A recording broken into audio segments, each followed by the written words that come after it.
میں نے کہا نا آپ کو چار باتیں تو میں نے لوگوں کی بتائی تھی، ایک بات میں نے آپ کو حاتم کی بتانی تھی۔ یہ جو ہم حضرت عمر کرتے رہتے ہیں نا، ہر وقت ان کی تعریفیں کرتے رہتے ہیں،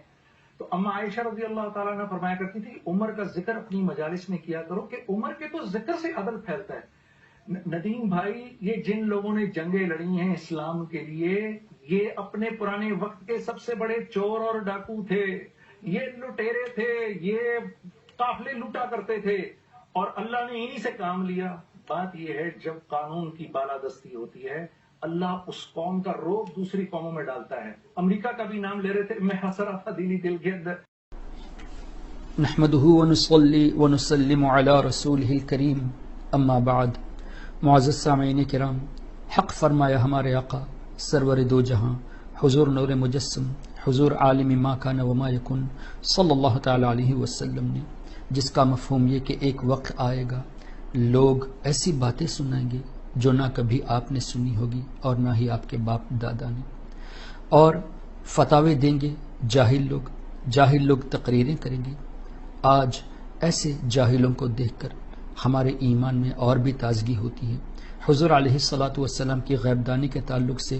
مزید ہمارے عقائد مضبوط ہوتے ہیں کہ جو باتیں ہمارے آقا صلی اللہ علیہ وسلم نے تقریباً 1400 سال پہلے فرمائی تھی، وہ آج ہماری نظروں سے ہم دیکھ رہے ہیں، اور اللہ سے دعا ہے کہ اللہ تعالیٰ ایسے شریر لوگوں سے ہماری حفاظت فرمائے، ہمارے ایمان و عقیدے کی حفاظت فرمائے۔ انہی جاہلوں میں سے ایک جاہل جنید جمشید، جس نے اس سے پہلے بھی سیدہ عائشہ صدیقہ رضی اللہ تعالی عنہا کی شان میں گستاخانہ الفاظ استعمال کیے۔ یہ اس بات کا بھی ثبوت ہے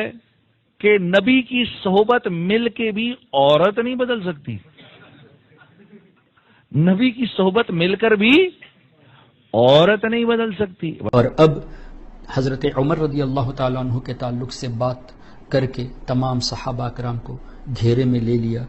ایسے جملے کہہ کر کہ چور تھے وہ لوگ، ڈاکو تھے وہ لوگ، لٹیرے تھے وہ لوگ جن سے اللہ نے کام لیا۔ میں نے کہا نا آپ کو چار باتیں تو میں نے لوگوں کی بتائی تھی، ایک بات میں نے آپ کو حاتم کی بتانی تھی۔ یہ جو ہم حضرت عمر کرتے رہتے ہیں نا، ہر وقت ان کی تعریفیں کرتے رہتے ہیں، تو اما عائشہ رضی اللہ تعالیٰ نے فرمایا کرتی تھی عمر کا ذکر اپنی مجالس میں کیا کرو کہ عمر کے تو ذکر سے عدل پھیلتا ہے۔ ندیم بھائی، یہ جن لوگوں نے جنگیں لڑی ہیں اسلام کے لیے، یہ اپنے پرانے وقت کے سب سے بڑے چور اور ڈاکو تھے،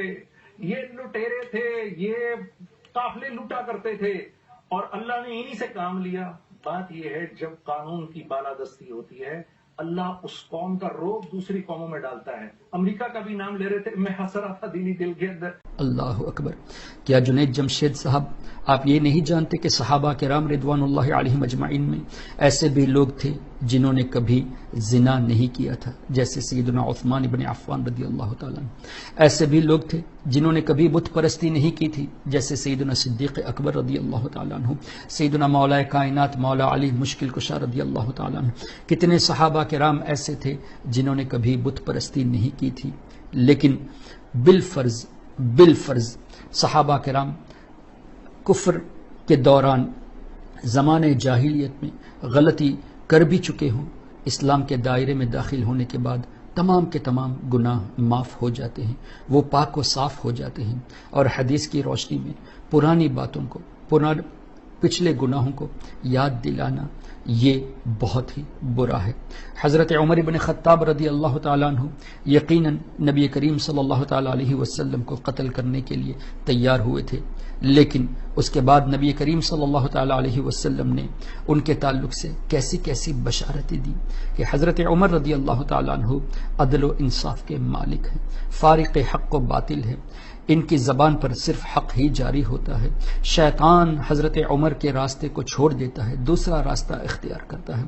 اگر میرے بعد کوئی نبی ہوتا تو حضرت عمر ہوتے۔ ایسے عظیم صحابی اور تمام دوسرے صحابہ کرام کے بارے میں اس طرح کے الفاظ استعمال کرنا کہ لٹیرے تھے، ڈاکو تھے، چور تھے، یہ یقیناً بے ادبی ہے، یہ یقیناً گستاخی ہے۔ ہماری گزارش ہے تمام میڈیا والوں سے کہ کیا آپ کو اچھے علماء کرام نہیں ملتے کہ ایسے جاہلوں کو سٹیج پہ لا کر، ایسے جاہلوں کو سکرین پہ لا کر دنیا کے کئی مسلمانوں کے درمیان ایسے انتشارات پھیلاتے ہیں، ایسے کنفیوژنز پھیلاتے ہیں،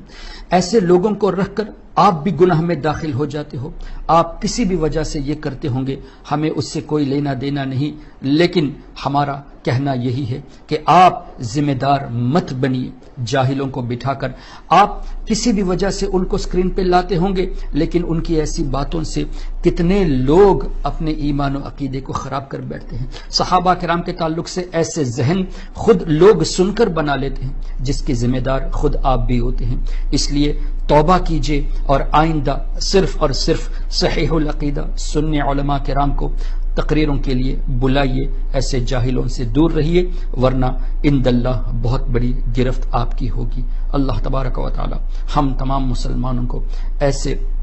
گندے عقائد اور صحابہ کرام رضوان اللہ تعالی علیہم اجمعین اور دیگر اللہ کے نیک بندوں کی گستاخی سے بچائے، آمین یا رب العالمین۔ منافقوں کو چھوڑ دے تو عاشقوں میں بیٹھ جا، منافقوں کو چھوڑ دے تو عاشقوں میں بیٹھ جا، وہابیوں کو چھوڑ دے تو سنیوں میں بیٹھ جا، وہابیوں